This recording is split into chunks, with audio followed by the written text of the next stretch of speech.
Quem nunca sentiu que tem uma verdadeira comissão de frente dentro da cabeça, hein? Uma parte querendo ir pra academia, outra implorando por mais 5 minutinhos de sono e uma terceira, claro, remoendo aquele meio esquisito de ontem. Bom, hoje a gente vai abrir a porta dessa sala de reuniões barulhenta para conhecer quem são as figuras que estão nessa disputa diária pelo controle das nossas ações. Pois é, essa é a pergunta de US$ 1 milhão, né? Será que a gente é mesmo o capitão lógico do nosso próprio navio? Ou será que, na verdade, a gente está mais à mercê de umas correntes emocionais e instintivas que a gente mal percebe? Para começar a responder isso, a gente precisa entender quem são os jogadores dentro do nosso crânio.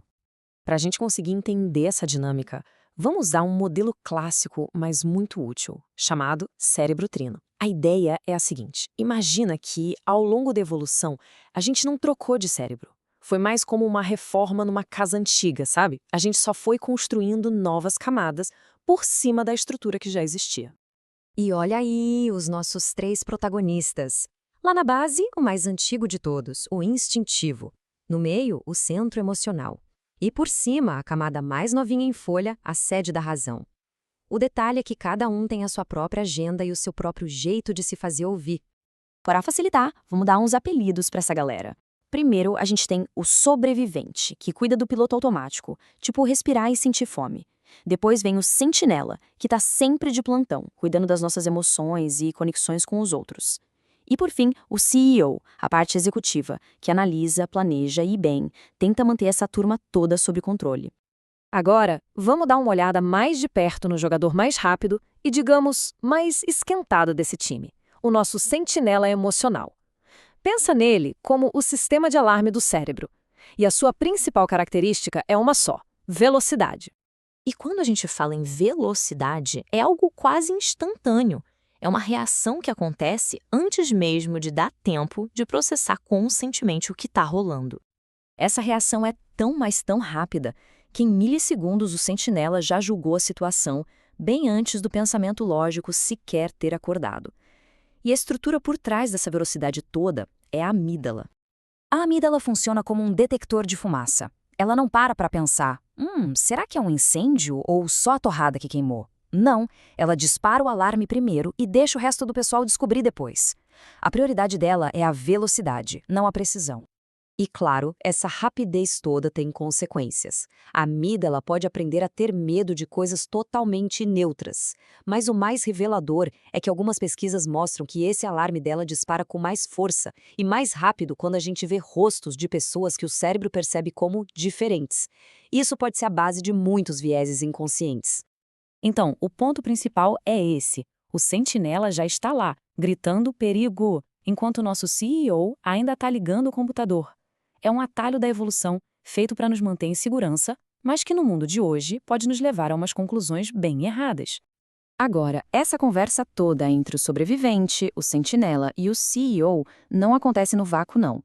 Ela é o tempo todo influenciada por um verdadeiro coquetel de mensageiros químicos que mudam o humor e o tom desse debate interno. Pensa assim, ó. Os neurotransmissores são como e-mails, sabe? Uma comunicação rápida, direta, de um neurônio para o outro. Já os hormônios são tipo uma transmissão de rádio para a empresa inteira. Eles viajam pela corrente sanguínea, são mais lentos, mas a mensagem deles chega em vários lugares ao mesmo tempo. E nesse coquetel tem 3 ingredientes que se destacam. A ocitocina, que fortalece a nossa conexão com o nosso grupo, mas que também pode nos deixar mais desconfiados de quem é de fora. A testosterona, que, ao contrário do que muitos pensam, não cria agressividade, mas amplifica o que já existe, aumentando a confiança. E o cortisol, hormônio do estresse, que ajuda a gente a aprender com o perigo, mas que em excesso pode simplesmente desligar o nosso pensamento racional. Esse estudo com macacos ilustra isso perfeitamente. O aumento de testosterona não transformou o macaco num rebelde sem causa, que queria desafiar o chefe. Não, ele só amplificou o comportamento que ele já tinha. Ele ficou mais confiante para desafiar quem estava abaixo dele na hierarquia, mas continuou respeitando quem estava no topo. Ok, então a gente tem um sentinela super reativo e um coquetel de hormônios influenciando tudo. A pergunta é: quem é que põe ordem na casa? Bom, chegou a hora de conhecer melhor a parte mais evoluída do nosso cérebro, o CEO. Senhoras e senhores, com vocês, o nosso CEO, o córtex pré-frontal.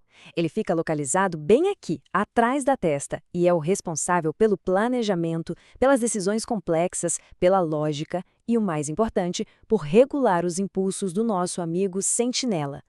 A dinâmica entre eles funciona mais ou menos assim. Primeiro, o sentinela reage, o alarme soa. Só uns segundos depois é que a informação chega na mesa do CEO para uma análise mais calma, com mais contexto. E se o CEO concluir que não há nada demais, ele pode mandar um sinal para o sentinela, tipo, pode relaxar, foi alarme falso. E a gente vê isso acontecendo na prática. Lembra daquela reação inicial da amígdala a rostos diferentes? Então, estudos de neuroimagem mostram que, se a gente dar mais tempo para as pessoas olharem para a foto, o córtex pré-frontal, o nosso CEO, entra em cena. E o resultado? A atividade da amígdala diminui. É o CEO exercendo seu controle executivo. Mas esse equilíbrio de poder entre os personagens não é fixo. O campo de batalha, que é o nosso próprio cérebro, é moldado e construído o tempo todo pelas nossas experiências de vida, principalmente as do comecinho. Esse experimento clássico com macacos é de cortar o coração, mas muito revelador. Mesmo que a mãe de arame desse comida, os filhotes passavam quase o dia todo agarrados na mãe de pano, que só oferecia conforto.